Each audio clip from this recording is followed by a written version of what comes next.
Assalamualaikum, Adab and hello everyone. This is second part of my video oscillation chapter. New syllabus के लिए जैसे मैंने कि पहले भी बताया हुआ है कि न्यू सिलेबस के लिए हमने स्टार्टअप किया है for 12th standard specially. So first part में मैंने ऑलरेडी इंट्रो पार्ट और कुछ और पार्ट्स कवर अप किए. यहाँ पर हम मेन टॉपिक पर स्टार्ट करें differential equation of SHM. First part, इस वीडियो का फर्स्ट पार्ट आपको डिस्क्रिप्शन में मिल जाएगा, वहां से आप लिंक में जाकर पार्ट 1 देख सकते हैं. यहाँ पर मैं सेकेंड पार्ट पे बात कर रही हूँ जहाँ पर हम देखने वाले हैं डिफरेंशियल इक्वेशन. सबसे पहली चीज बता दूं कि डिफरेंशियल इक्वेशन बोलते किसको हैं. जहाँ पर हम मैथमेटिक्स का पार्ट लेने वाले हैं.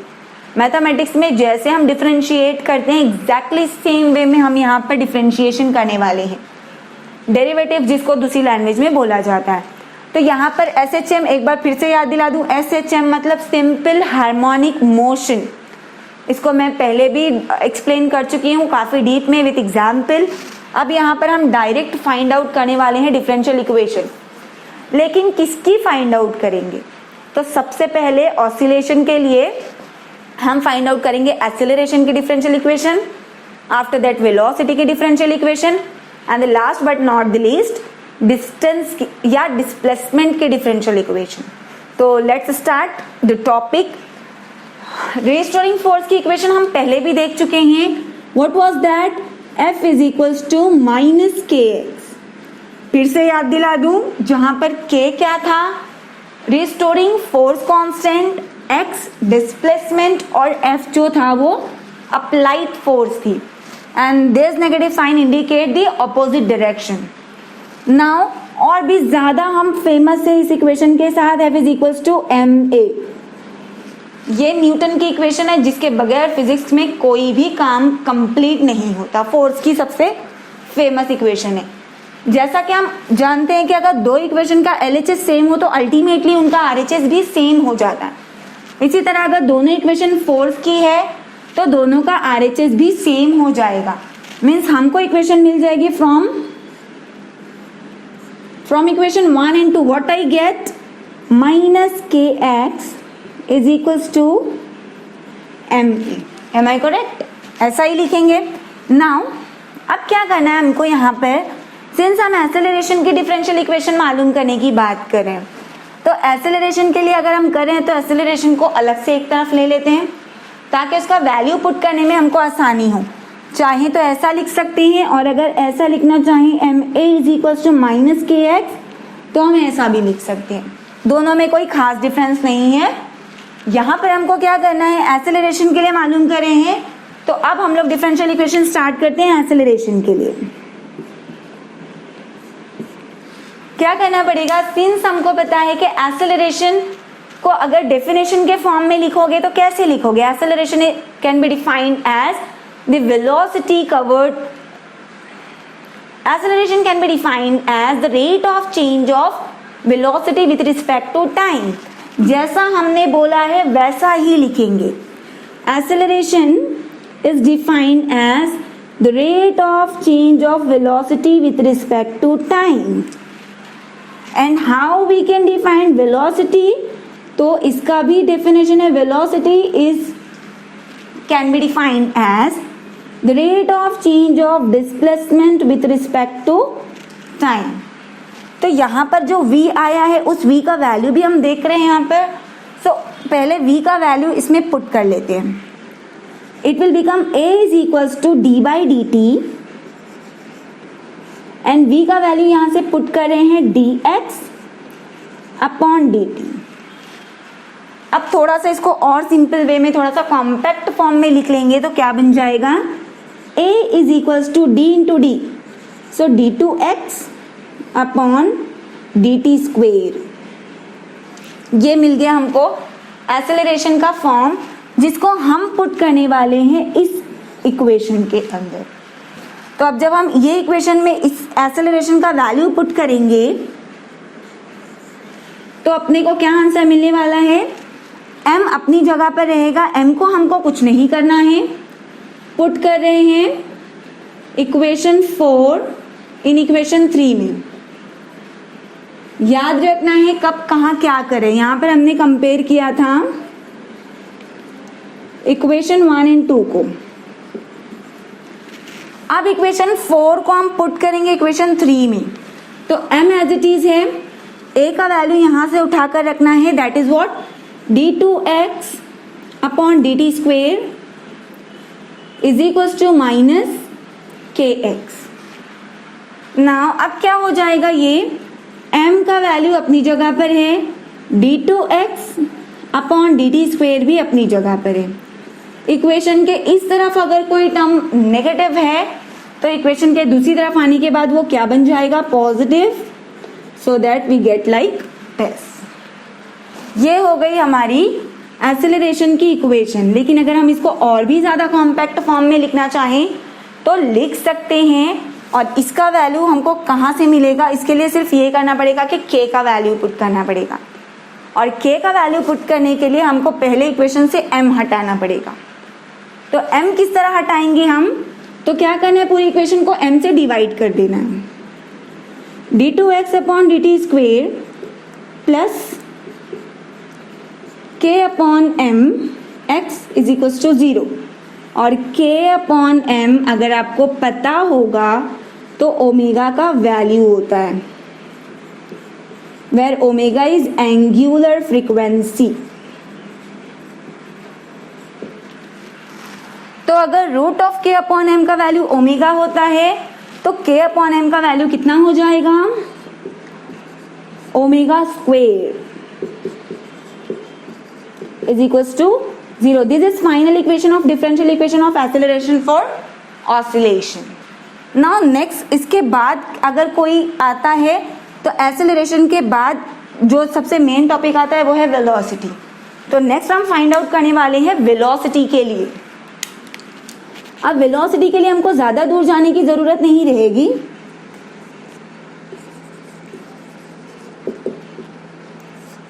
यहीं से इक्वेशन उठाकर हम पुट अप करने वाले हैं इसके अंदर। तो क्या करना है, वेलोसिटी की इक्वेशन ऑलरेडी हम यहाँ पे देख रहे हैं, क्या होता है, v is equal to D X upon D T. तो यहाँ पर हमको सिर्फ इतना ही करना रहेगा कि इस इक्वेशन को यूज करना है आगे और इसके अंदर वेलोसिटी लेकर आनी है। तो कैसे करेंगे, अब d2x upon D T square, इसका एक और वे है हमारे पास जिसको हम इस तरह से लिख सकते हैं, dv अपॉन डी टी। ये भी एक्सेलरेशन का वैल्यू है, ये भी एक्सेलरेशन का वैल्यू है। सो नाउ ये वाली जो इक्वेशन है जिसको मैं 5th नंबर दे रही हूँ, इसको हम एक्सेलरेशन के फॉर्म में लिख रहे हैं। तो एक्सेलरेशन के फॉर्म में जब हम इसको लिखेंगे तो हमको क्या मिल जाएगा, हमको मिल जाएगा a is equals to omega square X, sorry a plus omega square X is equals to 0। Therefore finally what I get, a is equals to minus omega square X. ये मिल गई एक्सेलरेशन के फॉर्मेट में। अब हमको proceed किसके लिए करना है, वेलोसिटी के लिए। एक बात याद रखना है कि जिसके लिए हम करेंगे इक्वेशन में वो टर्म प्रेजेंट होना चाहिए। फिलहाल हम यहाँ पे देख सकते हैं कि वेलोसिटी के लिए कर रहे हैं पर वहाँ वेलोसिटी प्रेजेंट नहीं है, वेलोसिटी का टर्म प्रेजेंट नहीं है। तो वो हम कहाँ से लाएंगे, तो उसके लिए हम अपनी वही प्रीवियस इक्वेशंस को यूज करेंगे जो उसका डेरिवेशन का डेफिनेशन है। तो यहाँ a एक्सेलरेशन कैसे डिफाइन कर सकते हैं, अभी मैंने बताया कि rate of change of velocity with respect to time is equals to minus omega square X. Now हमको v फाइंड आउट करना है, लेकिन यहाँ से t का टर्म हटाना पड़ेगा। अब ऐसा क्या करें कि ये t का टर्म यहाँ से हट जाए, तो हम इसके लिए बहुत ही सिंपल मैथमेटिकल एक्सप्रेशन करने वाले हैं। ऊपर और नीचे dx से डिवाइड एंड मल्टीप्लाई करेंगे। ये बहुत ही सिंपल ऑपरेशन है मैथमेटिक्स का। सेम चीज से डिवाइड एंड मल्टीप्लाई करने के बाद इक्वेशन में कोई चेंज नहीं आएगा, पर हाँ इसको यूज करके हम अपना डेरिवेशन आगे बढ़ा सकते हैं। तो मैं यहाँ पर वही कर रही हूँ, आपको थोड़ा ध्यान देना पड़ेगा इसके लिए। अब यहाँ पर अगर हम देखेंगे तो डिस्प्लेसमेंट अपॉन टाइम क्या बनता है, displacement upon time it is called velocity. बाकी बच गया dv और नीचे बच गया dx। नाउ अब t हमको यहाँ से रिमूव करना था, t हट गया, is equals to minus omega square X. अब यहाँ पर हमको क्या करना है, एक जैसे टर्म्स को एक तरफ ले जाना है। v वाले टर्म को एक तरफ रखेंगे, x वाले टर्म को एक तरफ रखेंगे। तो इसके लिए खाली dx को हमको वहां शिफ्ट करना पड़ेगा। So it will become v dv is equals to minus omega square x dx। अब जब सेपरेशन हो गया है तो अब हम इसको डेरिवेटिव के फॉर्म में है तो इसको इंटीग्रेट करेंगे, डेरिवेटिव का उल्टा ऑपरेशन करेंगे ताकि ये इक्वेशन हमको नॉर्मल फॉर्मेट में मिले। फिलहाल ये डिफरेंशियल इक्वेशन के फॉर्म में है, तो हमको इसको अगर नॉर्मल फॉर्मेट में लाना है तो डेरिवेटिव का उल्टा करेंगे, that is integration. So now we are going to integrate this equation. क्या मिल जाएगा, integration v dv is equals to minus integration omega square x dx। Integration का फर्स्ट रूल क्या है, टेक कांस्टेंट आउटसाइड। अब कांस्टेंट किसको बोलेंगे ये हमको भी पता है, यहाँ पर कांस्टेंट है ओमेगा और यहाँ पर तो फिलहाल कोई टर्म ही नहीं है। तो हम स्टार्ट करते हैं, पहले रिमूविंग कांस्टेंट कर रहे हैं। v dv is equals to minus omega square integration x dx। Now अब इंटीग्रेशन के लिए आपको थोड़े से फॉर्मूले याद रखने की जरूरत है, जो कि आपको मैथमेटिक्स के एसेंशियल पार्ट में मिल जाएगा। अगर आपने 11 में मैथ्स लिया था तो आपको एकदम जबान पर याद होगा, क्योंकि ये सारे फॉर्मूले जो हैं ये 11th में ही रटाए जाते हैं, ताकि 12th में हम इसको इजीली सॉल्व कर सके और याद रख सके। सो नाउ अब करते हैं, v है, v का डेरिवेटिव हो जाएगा v स्क्वेयर डिवाइड बाय 2। ये हो गया इसका derivative solve, integration solve is equals to minus omega square as it is रहेगा। अगेन इंटीग्रेशन x dx का इंटीग्रेशन हो जाएगा x स्क्वेयर अपॉन 2। जब भी कभी हम इंटीग्रेशन करते हैं तो एक कांस्टेंट जरूर बाकी बचता है जिसका वैल्यू हमको फाइंड आउट करना पड़ता है। तो यहाँ पर कांस्टेंट क्या है हमको नहीं पता, तो हमने लिख लिया है c। अब इस c को हम कैसे फाइंड आउट करेंगे, तो इसके लिए हमको क्या करना पड़ेगा कि जब ऑसिलेशन, कोई भी ऑब्जेक्ट अगर ऑसिलेशन कर रहा है तो वो अपनी एक्सट्रीम पोजीशन पर जाएगा, और कोई भी ऑब्जेक्ट जब एक्सट्रीम पोजीशन पर जाएगी तो वो कवर अप करेगी मैक्सिमम डिस्प्लेसमेंट, चाहे वो लेफ्ट मोस्ट जाए या राइट मोस्ट जाए। इसके लिए हमने प्लस और माइनस का यूज किया हुआ है। और इस टाइम पर उस ऑब्जेक्ट की वेलोसिटी उस पोजीशन पर जाने के बाद हो जाती है 0। तो अगर हम ये वैल्यूज पुट करेंगे तो हमको क्या मिल जाएगा, इस कांस्टेंट c का वैल्यू, जिसको हम पुट करके आगे सोल्यूशन निकालेंगे। सो पुट करते हैं, ये पूरा टर्म हो जाएगा 0 is equals to minus omega square, x की जगह क्या पुट करना है, a स्क्वेयर। सिंस साथ में प्लस माइनस है और इस माइनस की वजह से वो प्लस माइनस माइनस प्लस में कन्वर्ट हो जाएगा।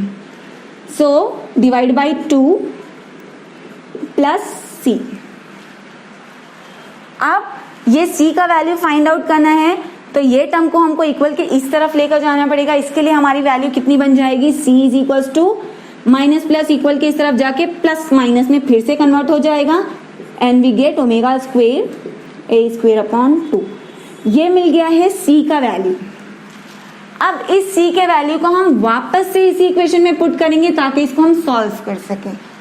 तो ये c का वैल्यू हमने अलग से निकाला है, अब इस c के वैल्यू को यहाँ पर पुट करेंगे और अगेन इसी इक्वेशन को वापस से लिखेंगे। तो अब मैं इसी इक्वेशन को वापस से लिख रही हूँ, कंफ्यूज नहीं होना है, डेरिवेशन थोड़ा बड़ा है लेकिन ये सबसे ज्यादा मार्क्स के लिए सबसे ज्यादा बार पूछा जाने वाला क्वेश्चन है, सो दैट थोड़ा सा ज्यादा टाइम लग रहा है। अब देखते हैं, सेम एज इट इज लिखेंगे, सिर्फ c का वैल्यू हम यहाँ से उठाकर पुट करेंगे। तो क्या है value, v square upon 2 is equals to minus omega square x square upon 2, फिर यहाँ से पुट करें plus minus omega square a square upon 2। फिर सबके डिनोमिनेटर में 2 है तो हम क्या करेंगे, सबका 2 जो है वो कॉमन लेकर कैंसिल कर देंगे। So we are left with only v square is equals to minus omega square x square plus minus omega square a square. अब अगर देखेंगे तो ओमेगा भी कॉमन है, ओमेगा को भी कॉमन ले लेते हैं, माइनस के साथ में ले लेते हैं माइनस ओमेगा स्क्वेयर, अंदर बचेगा x square minus plus omega a square, और यहाँ पर है हमारा v स्क्वेयर। अगर v स्क्वेयर है तो हमको क्या करना पड़ेगा, यहाँ पर v फाइंड आउट करने के लिए इसके ऊपर रूट लगाएंगे। तो रूट लगाएंगे तो फाइनली हमको मिल जाएगा v का value. v is equals to under root of minus omega square X square minus plus A square. ये हो गई हमारी फाइनल इक्वेशन। अगर आप इसको और सॉल्व करना चाहें तो इस ओमेगा स्क्वेयर को हम रूट से बाहर भी निकाल सकते हैं, लेकिन रूट से बाहर जब कोई वैल्यू आता है तो उसका पॉजिटिव वैल्यू भी हमको मिलता है, उसका नेगेटिव वैल्यू भी हमको मिल जाता है। तो यहाँ पर हमको मिलेगा v इज इक्वल्स टू, ये ओमेगा जब बाहर आएगा, रूट से बाहर आएगा तो plus minus omega root of, इस माइनस से अगर हम ब्रैकेट को सॉल्व करेंगे, माइनस से ब्रैकेट को ओपन करेंगे तो ये हो जाएगा ए स्क्वेयर माइनस एक्स स्क्वेयर। ये हो गई final equation of velocity, differential equation of SHM for velocity. And the last part is displacement. यहाँ पर हमने सबसे लंबा अगर किसी को सॉल्व किया है तो वो वेलोसिटी है। एक्सेलरेशन का पार्ट भी काफी स्मॉलेस्ट था और अभी हम डिस्प्लेसमेंट के लिए करेंगे तो वो भी काफी छोटा रहेगा, लेकिन वेलोसिटी के लिए इसलिए ज्यादा बड़ा हुआ क्योंकि हमको यहाँ पर फाइंड आउट करनी पड़ गई c की वैल्यू, जो कि एक डेरिवेटिव इंटीग्रेशन कांस्टेंट था। अब फाइनल पार्ट पर आते हैं जहां पर हम मालूम करेंगे डिस्प्लेसमेंट।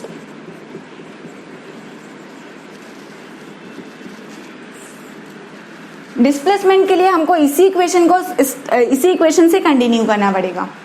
तो वेलोसिटी को हम कैसे डिफाइन कर सकते हैं? Velocity can be defined as the rate of change of displacement with respect to time.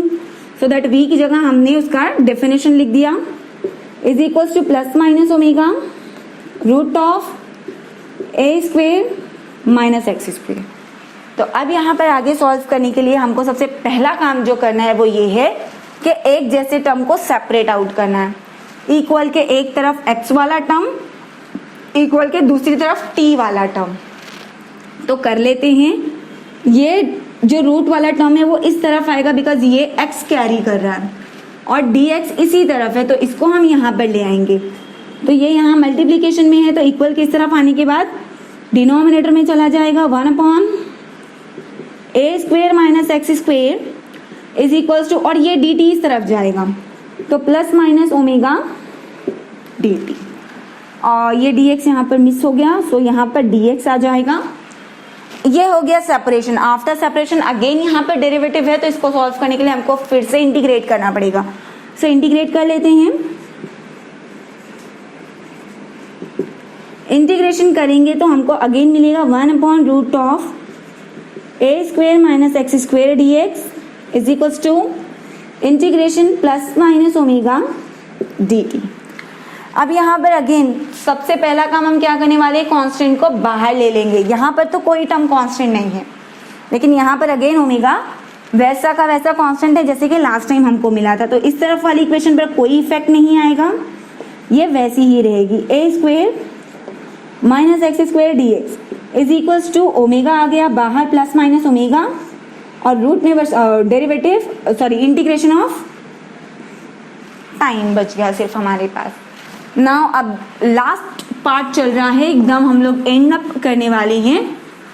तो आखिरी में हमको इसका आंसर मिल जाता है बहुत ही सिंपलेस्ट फॉर्म में, लेकिन इसके लिए आपको एक फॉर्मूले की जरूरत पड़ेगी जो कि इंटीग्रेशन का फॉर्मूला है 1 upon root of A square minus X square. तो इसका जो फॉर्म है डेरिवेटिव में, इंटीग्रेशन में इसका जो फॉर्मूला है that is sine inverse of X upon A. इसका फॉर्मूला है इंटीग्रेशन का इज इक्वल्स टू ओमेगा पहले से बाहर था उसको हमने बाहर ही रखा है, डी टी का डेरिवेटिव निकालेंगे तो ये हो जाएगा टी, दैट्स इट। अब सिर्फ इसको हमको रीअरेंज करना है। तो कैसे करेंगे रीअरेंज देख लेते हैं। क्या हो जाएगा, सबसे पहले ये साइन इनवर्स है एक्स अपॉन टी जो है वो साइन का एंगल है। तो सबसे पहला काम हमको क्या करना है, साइन इनवर्स है तो साइन इनवर्स एक्स के इक्वल के दूसरी तरफ जाएगा तो उसका इनवर्स हटेगा, तो उस इनवर्स को हटाएंगे हम। तो ये बनेगा X upon A is equals to sine omega T. अब यहाँ से प्लस माइनस मैंने क्यों हटा दिया, क्योंकि अब वो ओमेगा टी नंबर नहीं है बल्कि एंगल बन गया है।